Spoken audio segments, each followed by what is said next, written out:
किधर जा रहा है?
मेरे दरवाजे पे कुत्तों को भौंकने की इजाजत नहीं है। ये शेर की दहाड़ है। अगर नहीं सुनी तो आके फाड़ कर नीचे देख।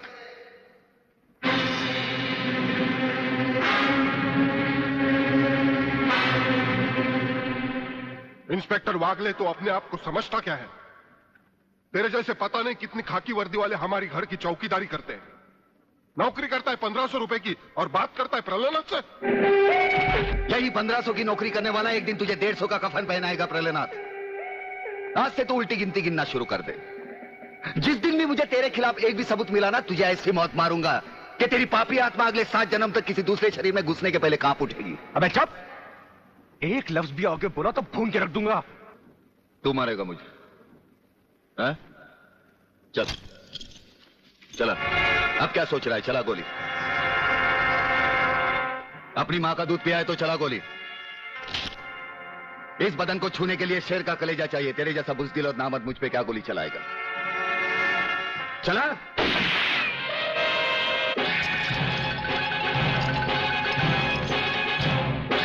पुलिस अफसर पर गोली चलाने के जुर्म में मैं तुझे गिरफ्तार करता हूं। प्रलयनाथ जरा भी हिले तो इसकी खोपड़ी खोल दूंगा।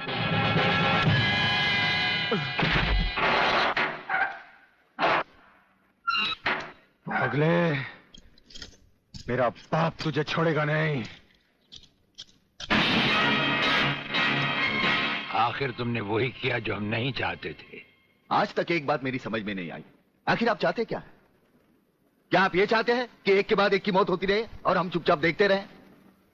पहले डॉक्टर गुप्ता की मौत हो गई, फिर अली मारा गया, आज इस प्रलयनाथ के पिल्ले ने मुझ पर गोली चलाई। ये देखिए, अगर मैंने बुलेट प्रूफ जैकेट नहीं पहनी होती तो मरने वालों की लिस्ट में मेरा भी नाम जुड़ जाता। लेकिन इसने तुम पर गोली क्यों चलाई? क्योंकि मैंने इसे मजबूर किया था। इसके खिलाफ सारे सबूत मैंने पहले ही इकट्ठा कर लिए थे। सवाल था उंगलियों के निशान का, जो इस रिवॉल्वर पर मौजूद हैं। एक बात मैं दावे के साथ कह सकता हूं सर, अनीता चौधरी का कातिल और राधा टंडेल से शरीर संबंध रखने वाला यही है रसिकनाथ। डीआईजी के बेटे संजय को फंसाया है क्योंकि वो अपने बाप के कातिल का चश्मदीद गवाह है। वागले, अब हम इसे उस अस्पताल में ले जाएंगे जहां इसके अंदर के छुपे हुए राज एक बीमारी की तरह बाहर आ जाएंगे।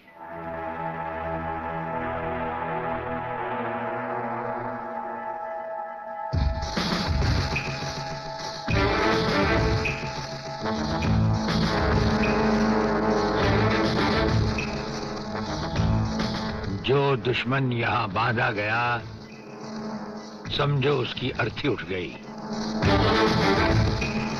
हमारा ये हथियार आग उगलता है। जो कुछ हमने पूछा, अगर उसका जवाब तुमने सच सच नहीं दिया तो ये हथियार तुम्हें जला डालेगा।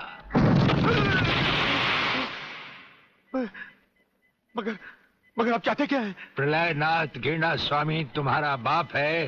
हाँ जी, हाँ जी। और अब वही इस देश को खत्म करने की तैयारियां कर रहा है। हाँ जी, बिल्कुल। हाँ, मुझे माफ कर दो, मुझे जाने दो। नहीं, मैं बताता हूँ, मैं सब बताता हूँ। मेरे बाप का अगला प्लान क्या है? मुझे छोड़ दो। हाँ, मुझे मेरे बाप से कोई लेना देना नहीं है। मैं तो उसको जानता भी नहीं हूँ। मेरे बाप का अगला प्लान है कि प्रोफेसर खुराना को किडनैप करने वाला है। फ्रेंड्स, मिसाइल की सबसे इंपॉर्टेंट चीज है ये, इसे मिसाइल फ्यूज कंडक्टर कहते हैं।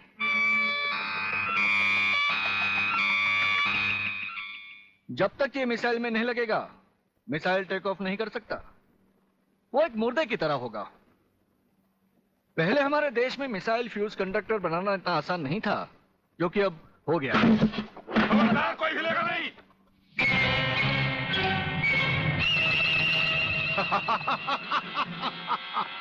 कौन हो तुम? सवाल मत करो, सिर्फ काम की बात सुनो। तुम्हें ये फ्यूज कंडक्टर लेके हमारे साथ चलना होगा प्रोफेसर, वरना तुम्हारे सिक्योरिटी गार्ड्स के साथ साथ हिंदुस्तान का ये रिसर्च सेंटर तुम सभी साइंटिस्टों का कब्रिस्तान बन जाएगा। मैं किसी भी हालत में तुम्हारे साथ नहीं चल सकता, चाहे अंजाम कुछ भी हो। ठीक है, तो अंजाम देखो।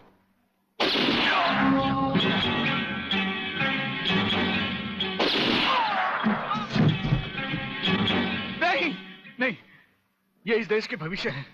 इन्हें मत मारो प्लीज। मैं तुम्हारे साथ चलने के लिए तैयार हूं।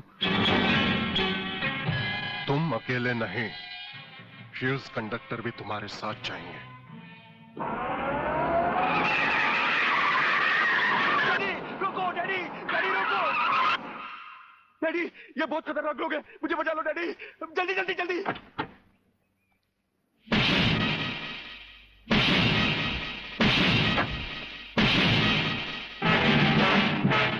प्रलयनाथ, वो रहा तुम्हारा कबूतर बेटा, और उसके गले में है जला देने वाला बम।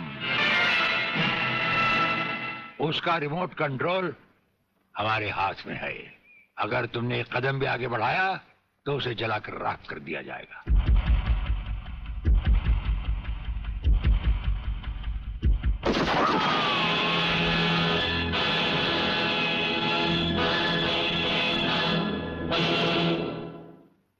काफी हो गया, ये तमाशा बंद करो प्रलयनाथ। हाँ हाँ डैडी, आप वो ही करिए जो ये कहते हैं, वरना ये लोग बहुत खतरनाक लोग हैं, मुझे मार डालेंगे। क्या चाहते हो तुम?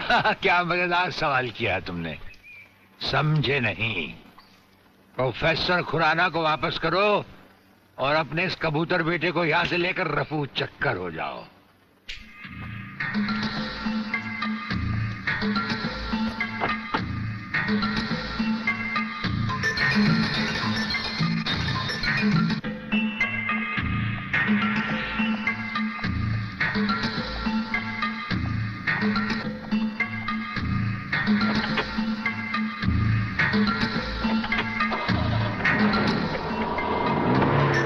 ब्रिगेडियर, वो फ्यूज कंडक्टर आप नहीं जानते? हम सब कुछ जानते हैं प्रोफेसर। उसकी गाड़ी में हमारा ट्रांसमीटर लगाया जा चुका है। वो जो कुछ भी कहेगा, जो कुछ भी करेगा, जहां कहीं भी जाएगा, उसकी हर एक मूवमेंट की खबर हमें मिलती रहेगी। हमारे ट्रांसमीटर का सिग्नल बता रहा है कि गिड्डा स्वामी का अड्डा वो ये रहा। ये से बाहर एक वीरान जगह पहाड़ियों के बीचों बीच है। कमांडोज रेडी फॉर ऑपरेशन तिरंगा।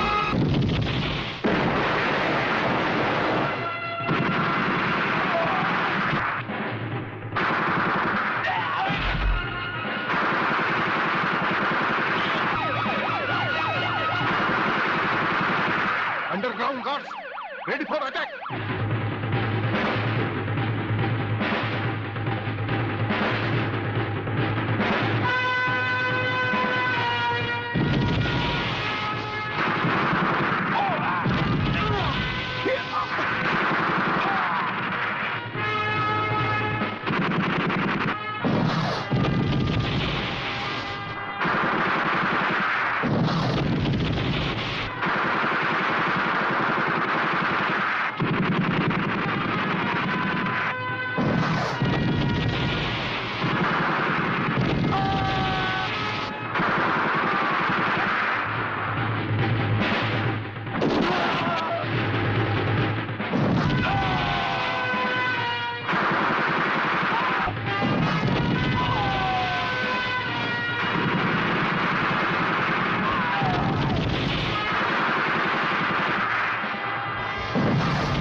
अपने भड़वों से कह दो कि हथियार फेंक दे। जरा भी हरकत की तो चिथड़े उड़ा दूंगा।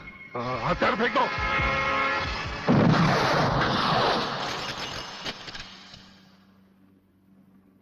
हम तो समझे थे कि तुम जंगबाजों की तरह जंग लड़ोगे, लेकिन तुम तो एक घटिया किस्म के भगौड़े प्यादे निकले। अधूरे में ही हथियार डाल दिए। प्रलयनाथ कभी कोई जंग अधूरी नहीं लड़ता ब्रिगेडियर। देखना चाहते हो तो देखो।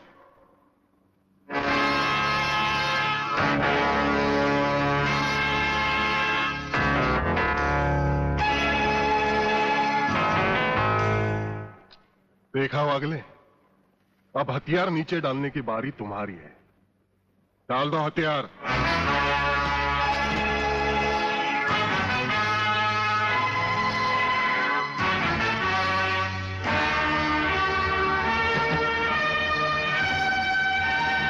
ब्रिगेडियर, हथियार नीचे डाल दो।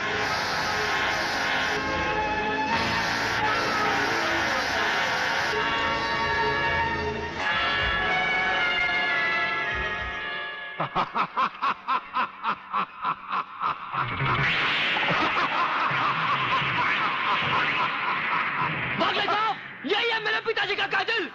इसी ने मेरे पिताजी का खून किया। यही है कातिल। बागले साहब, मत छोड़ना इसे। हाँ हाँ, मैं हूं तेरे पिता का कातिल, और आज तुम सबका कत्ल भी मेरे हाथों से ही होगा। वागले, तुम्हारी गर्मी को ठंडा करने का सामान भी मैं साथ लाया हूं। वो देखो।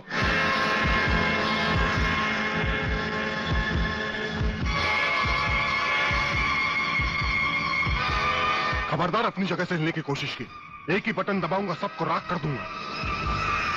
अगर देखना चाहते हो तो ये देखो।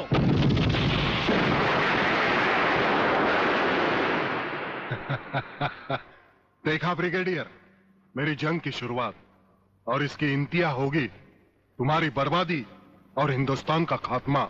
हिंदुस्तान का खात्मा? हिंदुस्तान का खात्मा तो सदियों से कोई नहीं कर सका। वो तो एक ख्वाब ही रहा जो न कभी पूरा हुआ था और न कभी होगा। रहा हमें मारने की बात, तो फिर हिंदुस्तान में शेर बचे ही कितने हैं। उन्हें तो हुकूमत भी मारने की इजाजत नहीं देती। और फिर तुम जैसे गेंडे की शक्ल की औकात ही क्या? मेरी औकात का पता तो तुम्हें आज ही चलेगा ब्रिगेडियर। मैं भी देखता हूं इन शेर के जबड़ों में कितने दांत हैं।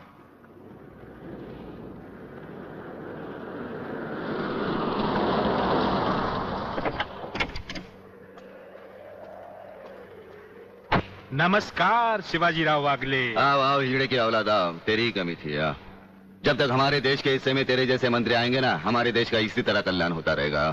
नमस्ते। वाह प्रलयनाथ जी वाह, क्या खूब मिलाई है इन दो देशभक्तों की जोड़ी, जो आज देश के नाम पर एक साथ शहीद हो जाएंगे। कई शहीद होते आए हैं और कई शहीद होते रहेंगे अपनी धरती मां को बचाने के लिए। लेकिन तुम जैसे लोग जो अपने आप को ही नहीं, अपनी मां को भी दौलत की खातिर बेचते आए हैं, और उनका अंजाम एक गुमनाम लाश की तरह होगा जिसे गिद्ध और चीले नोच नोच कर खा जाएंगे। नोच नोच कर तो हमारे आदमी तुम्हें खाएंगे। मैंने फैसला किया है, आज 15 अगस्त के दिन मैं इस देश को बर्बाद कर दूंगा। आज वो दिन हमारे और तुम्हारे सामने है। ध्वजारोहण को अब सिर्फ 24 मिनट बाकी है, और 25वें मिनट में क्या होगा वो तुम सब अपनी आंखों से देखना। प्रलय 1 आउट, रेडी फॉर टारगेट।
देखा ब्रिगेडियर, ये है मेरी जंग की शुरुआत।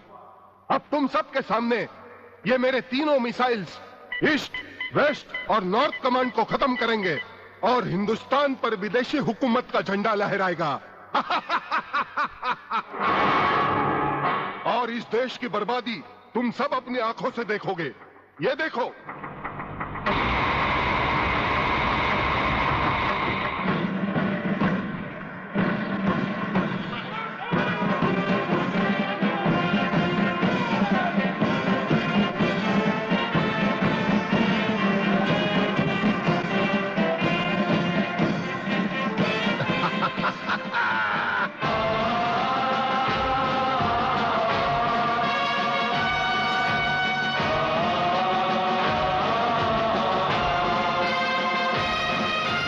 हमको जो करना है वो तो करके ही हम जाएंगे। आने वाले कल फिर आकर मौसम नया बनाएंगे। मौत परोशों से कह दो अब उनको हम दफनाएंगे। अपने अपने नापों का वो खुद ही कफन सिलाएंगे। आवाज तिरंगा है, ऐलान तिरंगा है, मेरी जान तिरंगा है, मेरी जान तिरंगा है।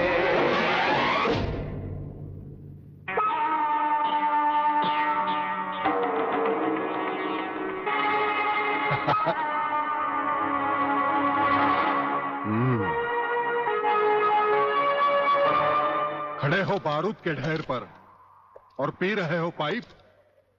तुम्हारे जलवे में कोई कमी नहीं आई ब्रिगेडियर। तुम दोनों में से कोई भी अपनी जगह से हिला तो दोनों कैबिन रिमोट कंट्रोल से उड़ा दूंगा। खबरदार हिलोने भून कर रख दूंगा।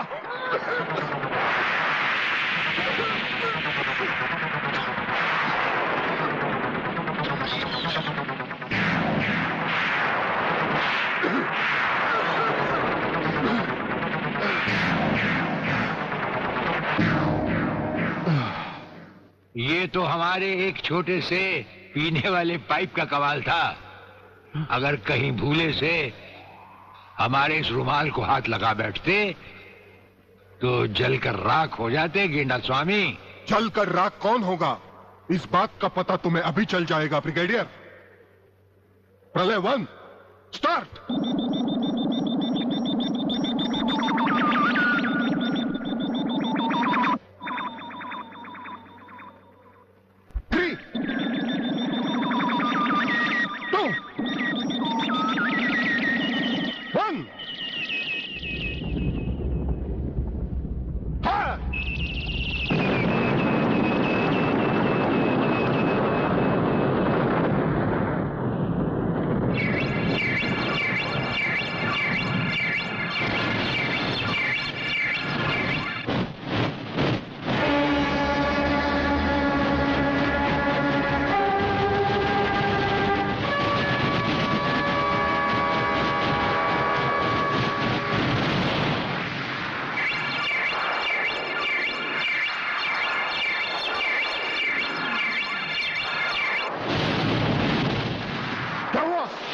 दूसरा तीसरा सब मिसाइल चालू कर दो।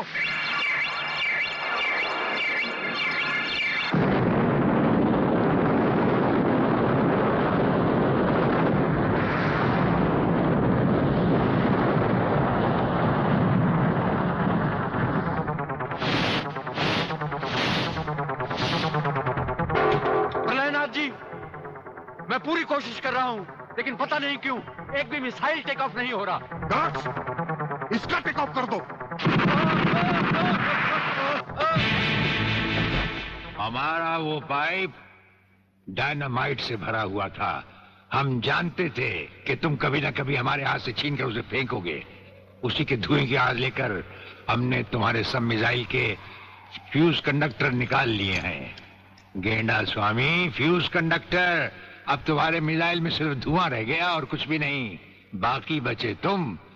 गेंडा स्वामी, उसे तो हम निपट लेंगे। भून डालो इसे।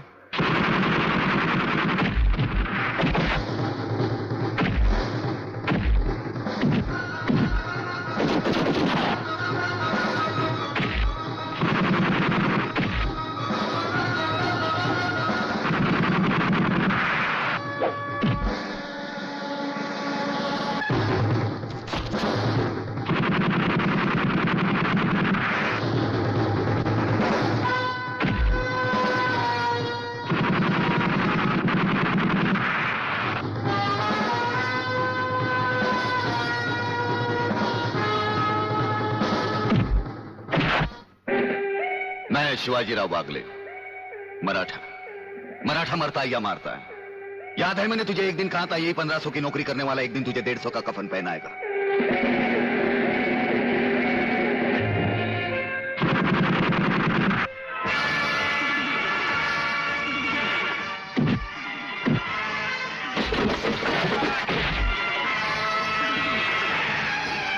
भाग रहे हो जानी? प्रधानमंत्री का ख्वाब देखने वाले मंत्री ब्रिगेडियर का सलाम नहीं लोगे? नहीं, मुझे मत मारो। तुम जैसा गद्दार और कहता है मुझे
देखा सर, पहले लात, फिर बात, उसके बाद मुलाकात। नहीं वागले नहीं, पहले मुलाकात, फिर बात और फिर जरूरत पड़े तो लात।